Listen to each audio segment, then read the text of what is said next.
नमस्कार दोस्तों, Moni official voice में आपका स्वागत है। आज की कहानी है जिस ससुर को बहू ने धक्के मारकर घर से बाहर निकाल दिया था, आज अचानक उन्हें करोड़पति बना देख बहू की आंखें फटी रह गई।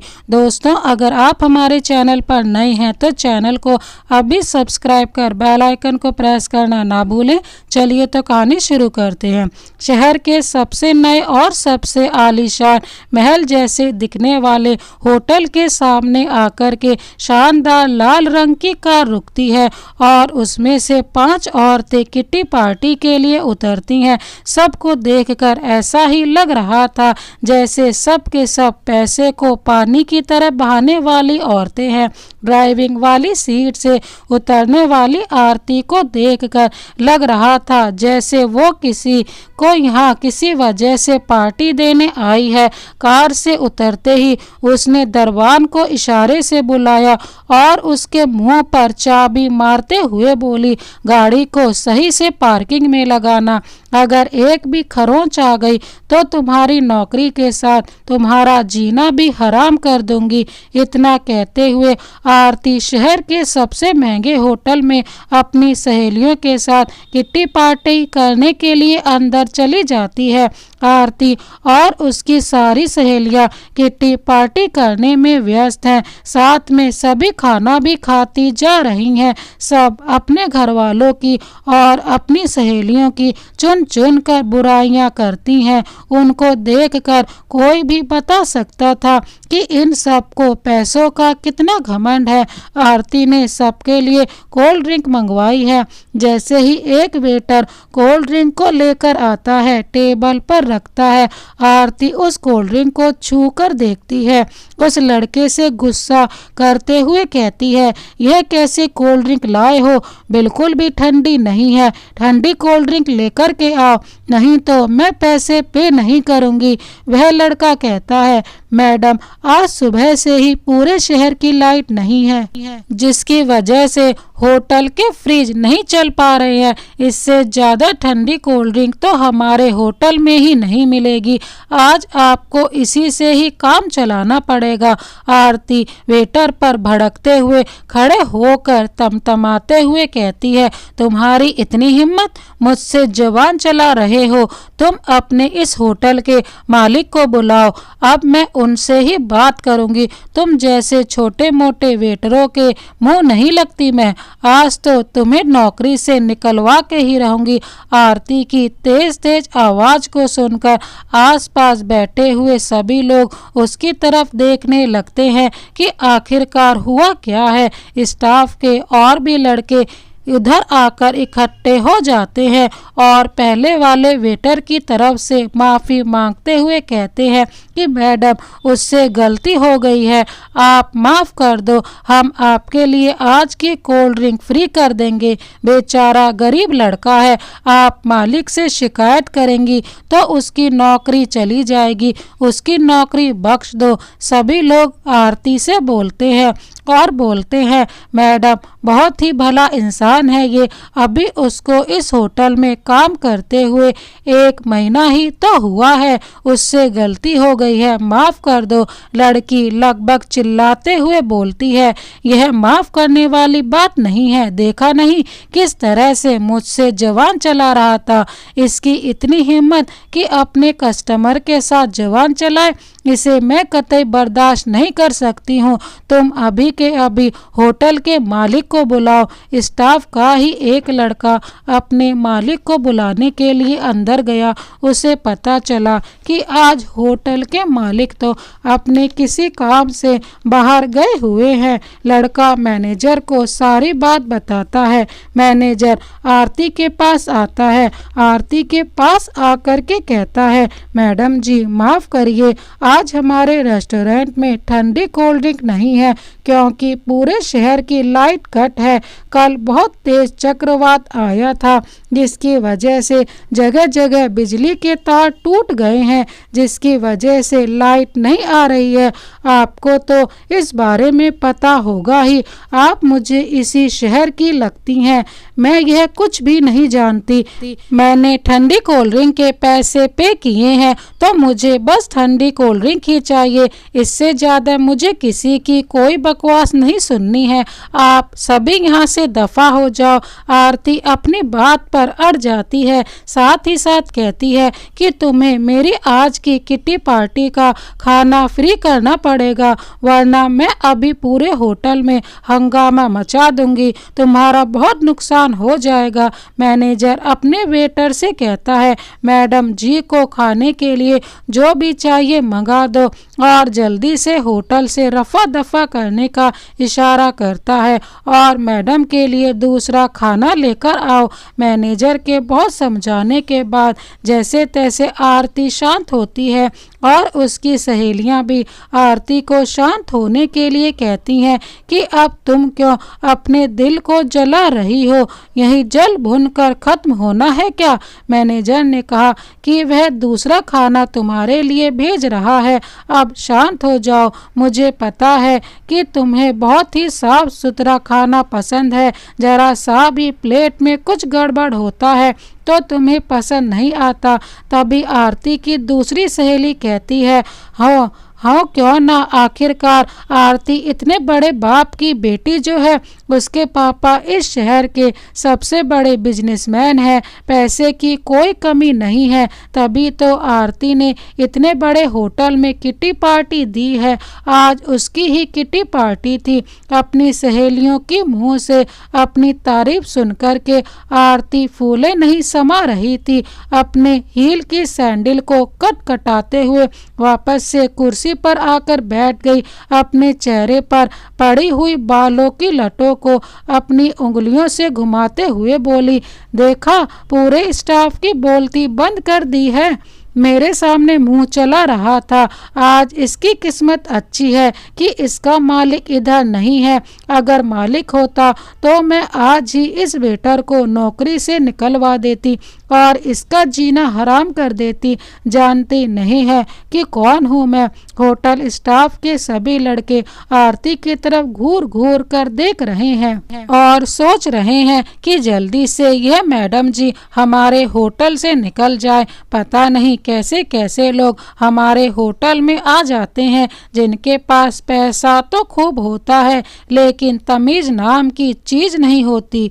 आरती अपनी किटी पार्टी को करके अपनी सहेलियों में अपनी धौं जमा के होटल से बाहर निकल ही रही होती है कि तभी एक लंबी सी चमचमाती हुई कार होटल के बाहर रुकती है। आरती उस नई कार को देखते ही रह जाती है और चौंक जाती है, क्योंकि वह कार अभी अभी मार्केट में लॉन्च हुई है और आरती उस कार को खरीदने का 2 महीने से सोच रही है। कार को देखकर आरती उसके पास पहुंचकर उसे देखने लगती है। तभी कार के अंदर से एक व्यक्ति निकलता है जिसकी उम्र 65 वर्ष के करीब होगी। जैसे ही वह कार से बाहर निकलता है, उस व्यक्ति को देखकर आरती चौंक जाती है। उसके पैरों के नीचे से जमीन निकल गई। अरे इतनी महंगी कार से कोई और नहीं, आरती के ससुर दीपेश चौहान जी निकलते हैं। अपने ससुर जी को इतनी बड़ी कार से निकलते हुए देख करके आरती की आंखें फटी की फटी रह गईं। दीपेश चौहान ने कॉटन का बहुत ही शानदार सफ़ेद कलर का कुर्ता पजामा पहना है, उस पर काले रंग की जैकेट पहनी है, आंखों पर बड़ा सा नजर का चश्मा लगा है, हाथों में घुमावदार छड़ी है। देखने से तो किसी सेठ से कम नहीं लग रहे हैं। उनको देख करके उसके मुंह से एक शब्द भी ना निकला। दीपेश चौहान जी आरती को देख करके कुछ नहीं कहते हैं, वह आगे होटल की तरफ बढ़ जाते हैं। क्या हुआ आरती, तुम तो ऐसे देख रही हो जैसे कोई भूत देख लिया हो। आरती की सहेलियों ने पीछे से आरती को झकझोरते हुए कहा। आज सच में आरती को ऐसे ही लग रहा है जैसे उसने किसी भूत को देख लिया हो। वह अपनी आंखों को मलती है और दोबारा से दीपेश चौहान को देखती है। क्या सच में यह वही मरियल सा बुड्ढा है जिसको उसने साल भर पहले अपने घर से धक्के मार कर निकाला था, जो कमरे में पूरे दिन लेटे लेटे खांसता रहता था। साल भर पहले तो ऐसा लगता था था कि यह आज नहीं कल मर जाएगा, लेकिन यह इतना बड़ा आदमी कैसे बन गया, इसके पास इतना पैसा कैसे आया, इतनी बड़ी कार कैसे खरीद ली। आरती के दिमाग में न जाने कितने सवाल कौंध रहे थे और वह अपने ससुर दीपेश चौहान जी से उन सवालों के जवाब पूछना तो चाहती थी, लेकिन उसकी हिम्मत नहीं हो रही थी अपने ससुर जी से किसी भी सवाल को पूछने की। पीछे से आरती की एक सहेली उसका हाथ पकड़कर खींचते हुए कहती है, चल आरती, अब घर भी चलना है, बहुत लेट हो गए हैं। क्या होटल के बाहर ही खड़ी रहेगी और पता नहीं उस बुढ़े को इतना घूर घूर कर क्या देख रही है, क्या तू उस बुढ़े को जानती है? आरती कहती है, नहीं नहीं, मैं उसको क्यों जानने लगी, मैं तो बस इस कार को देख रही थी। आरती अपनी सहेलियों के साथ अपनी कार में आई थी, जो कि दीपेश चौहान की कार के बगल में ही खड़ी थी। आज आरती को अपनी कार बहुत छोटी महसूस हो रही थी। जैसे तैसे कार को स्टार्ट करके वह घर चली गई, लेकिन रात में उसे नींद नहीं आई कि जिस इंसान को उसने होटल के बाहर देखा था, क्या वह सच में उसके ससुर दीपेश चौहान जी ही थे। हूबहू उसके ससुर की तरह थे, लेकिन दूसरी तरफ उसका मन कह रहा था कि नहीं नहीं, वह बुढ़ा इतना बड़ा आदमी कैसे बन सकता है, उसको तो मैंने घर से मरी सी हालत में निकाला था, वह तो घर से निकलते ही मरा गया होगा, जरूर यह कोई उसका हम शक्ल होगा जिससे मुझे धोखा हुआ है। किसी तरह से वह अपने मन को समझाने की बहुत कोशिश करती है। उधर जैसे ही दीपेश चौहान जी अपने होटल में प्रवेश करते हैं, होटल का मैनेजर उन्हें सारी बातें बता देता है। साथ में स्टाफ के उतरे हुए चेहरे को देख करके दीपेश जी समझ जाते हैं कि जरूर उनकी बहू ने इन सब से कुछ कहा है, तभी इन सब के चेहरे इतने उतरे हुए हैं। और वह सब तो इसीलिए भी डरे थे कि कहीं होटल का मालिक उन्हें नौकरी से ना निकाल दे, लेकिन दीपेश चौहान जी तो अपनी बहू की हरकतों से बहुत अच्छी तरह से वाकिफ थे। वह पूरे सीसीटीवी चेक करते हैं और कहते हैं कि तुम सबको डरने की कोई ज़रूरत नहीं है, तुम सब अपना अपना काम समय पर करो, किसी को नौकरी से नहीं निकाला जाएगा। अपने मालिक की बात सुनकर के पूरा स्टाफ खुश हो जाता है। दीपेश चौहान जी एक बहुत ही नेक इंसान है, वह जमीन से जुड़े हुए हैं, छोटी छोटी चीज़ों से लेकर के उम्र के साथ बड़े से बड़े अनुभव उन्होंने कर लिए हैं, अच्छा बुरा हर समय देख लिया है, इसीलिए अब वह हमेशा सोच समझ कर निर्णय लेते हैं। सीसीटीवी को देख करके दीपेश चौहान जी अपने मन में सोचते हैं कि उनकी बहू आज भी बिल्कुल नहीं बदली है, जैसी थी वैसी ही है, बदतमीज, अकड़ू और घमंडी, जिसे अपने बाप के पैसों का बहुत ज्यादा घमंड है। आज भी इसका घमंड सर चढ़कर बोल रहा है। रत्ती मात्र भी फर्क नहीं आया है बहू में। दीपेश चौहान जी अपनी बहू से पूरे 1 साल के बाद मिले थे। मिले क्या थे, बस दूर से देखा था, लेकिन सीसीटीवी के व्यवहार को देखकर वह समझ जाते हैं कि उनकी बहू आज भी वैसी ही है और उस दिन को याद करने लगते हैं जिस दिन उन्होंने अपने बेटे की शादी आरती से की थी। उस मनहूस दिन वह कभी नहीं भूल सकते। बेटे की शादी होने के बाद ही दीपेश चौहान जी की पत्नी सीढ़ियों से फिसलकर गिर गई। आनन फानन में अस्पताल में भर्ती कराया गया, लेकिन उनके सर में इतनी ज़्यादा चोट आई थी कि उन्हें बचाया ना जा सका। अब घर की सारी जिम्मेदारी आरती के ऊपर आ गई थी, लेकिन आरती ने तो अपने मायके में कभी काम किया ही नहीं था। उसके पापा बहुत बड़े बिजनेसमैन थे, सिर्फ और सिर्फ अपने पापा के पैसों को उड़ाना जानती थी। ना तो उसे पैसों को बचाना आता था, ना घर के खर्चों को चलाना, ना ही तो उसने अपने मायके में घर के काम सीखे थे।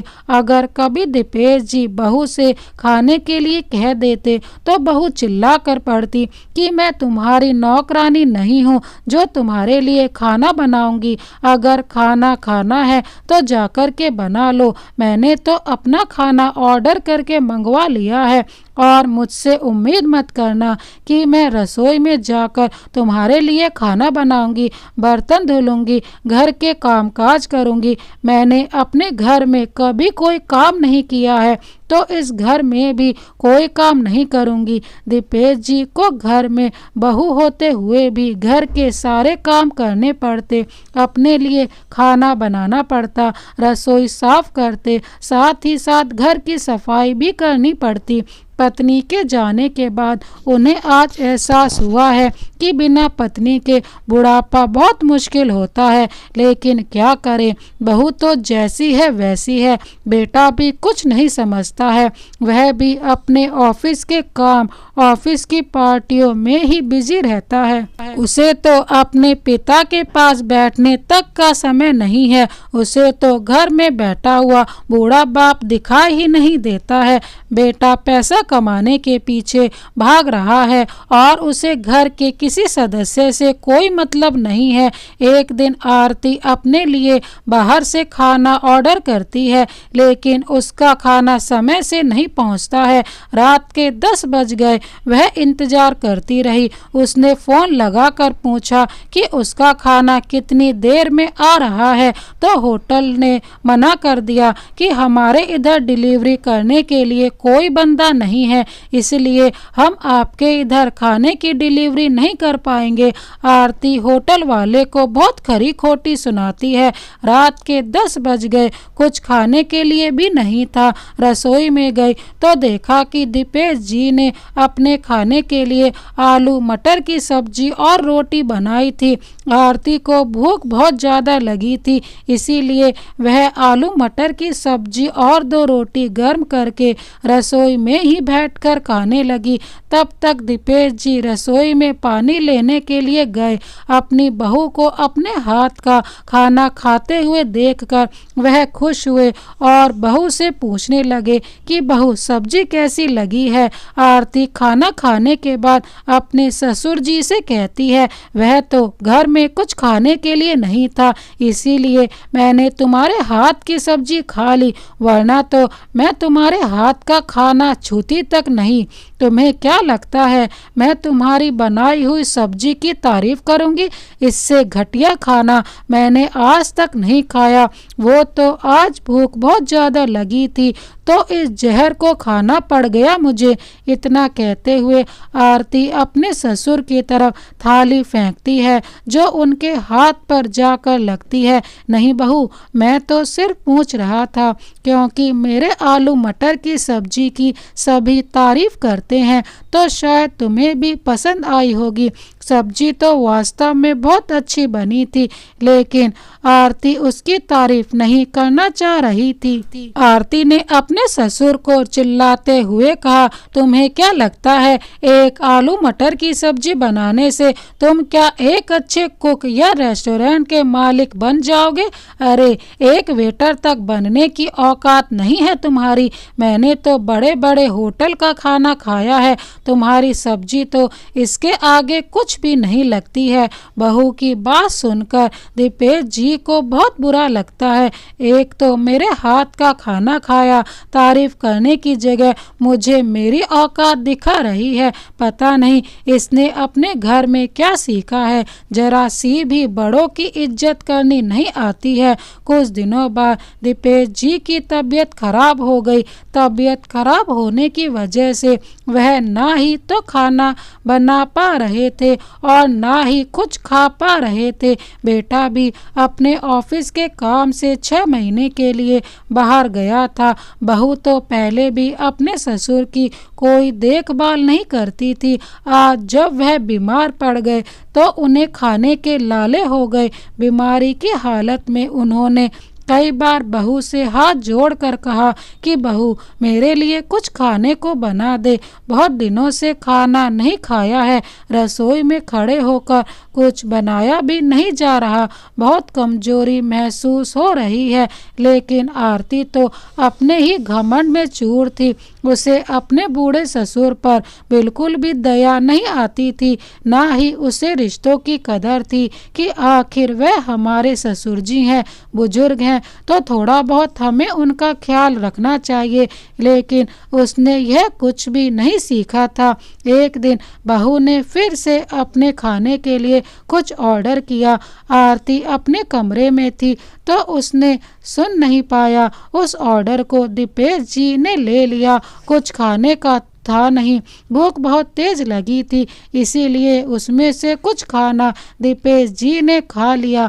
तब बहू ने देखा तो उसका गुस्सा 7वें आसमान पर चढ़ गया और आरती ने अपने हाथ में लगा मोबाइल लगभग फेंक कर दीपेश जी के चेहरे की तरफ फेंक कर मारा। दीपेश जी बाल बाल बच ही गए, वरना उनके चेहरे पर घाव लग जाता।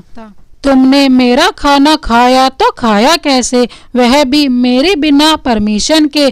तुम्हारी हिम्मत कैसे हुई मेरा खाना खाने की। तुम्हें पता है मैं अपना खाना इस शहर के सबसे बड़े होटल से मंगवाती हूँ। तुम क्या जानो इसका स्वाद। तुम्हारी हैसियत तो सड़क किनारे लगे ढाबे पर खाने खाने की है। आरती अपने ससुर पर चिल्लाए जा रही थी। आरती ने आप देखा न ताव अपने ससुर जी को घर से धक्के मार कर निकाल दिया।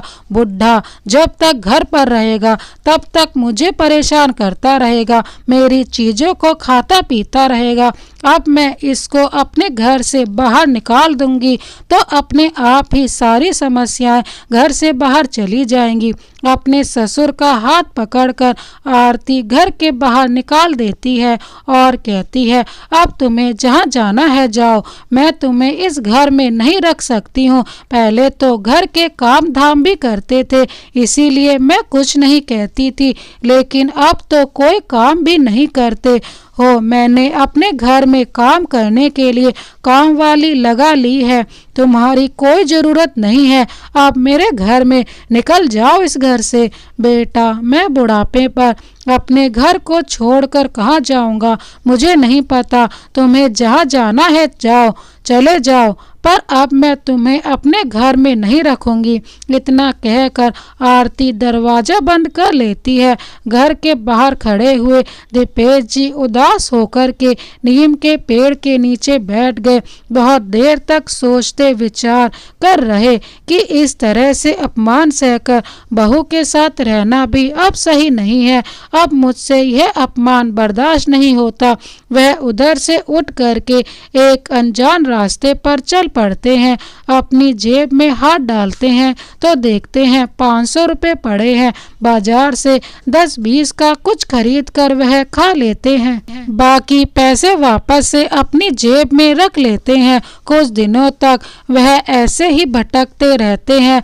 20 रुपये 10 रुपये का कुछ लेकर खा लेते, सड़क के किनारे किसी बेंच पर लेटकर सो जाते हैं। एक दिन वह बाजार से गुजर रहे थे तो एक लॉटरी वाला लॉटरी बेच रहा था।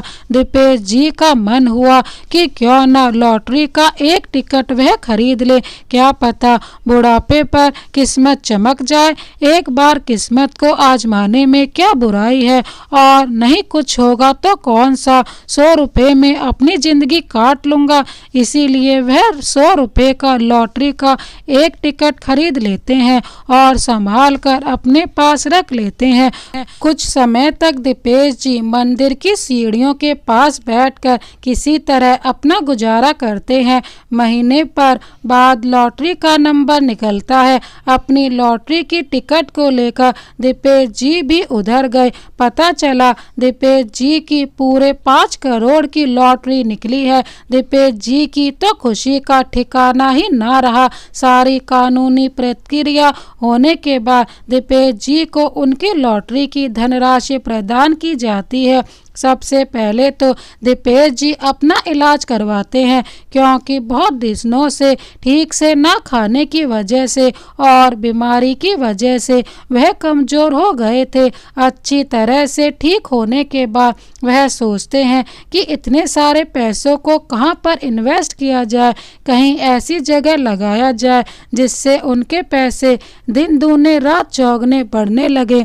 यही सोच करके और बहुत सारे लोगों से सलाह मशवरा करने के बाद उन्होंने अपना एक रेस्टोरेंट खोला, वह भी सड़क के किनारे, बहुत बड़ा रेस्टोरेंट खोलने के बाद तो दीपेश जी की किस्मत ही चमक गई। पूरे शहर में इतना अच्छा रेस्टोरेंट नहीं था। अब तो शहर के सभी लोग उस रेस्टोरेंट में किट्टी पार्टी करने, खाना खाने, एनिवर्सरी सेलिब्रेट करने के लिए आने लगे। सारे छोटे मोटे फंक्शन सेलिब्रेट करने के लिए सारी व्यवस्था थी उस रेस्टोरेंट में। पूरे शहर में दीपेश जी के रेस्टोरेंट की चर्चा होने लगी, सब उसकी तारीफ करने लगे।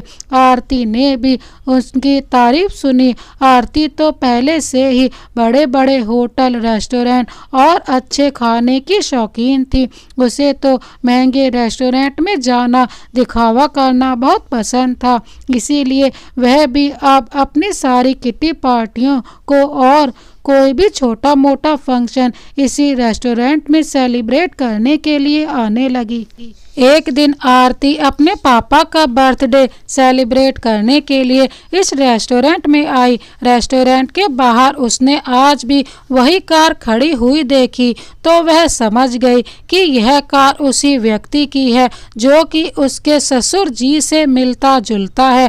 आज जरूर उससे मिलकर मैं बात कर लूँगी कि आखिर वह है कौन। अपने पापा का बर्थडे सेलिब्रेट करने के बाद आरती की नज़रें उस कार वाले व्यक्ति को ढूंढ रही हैं।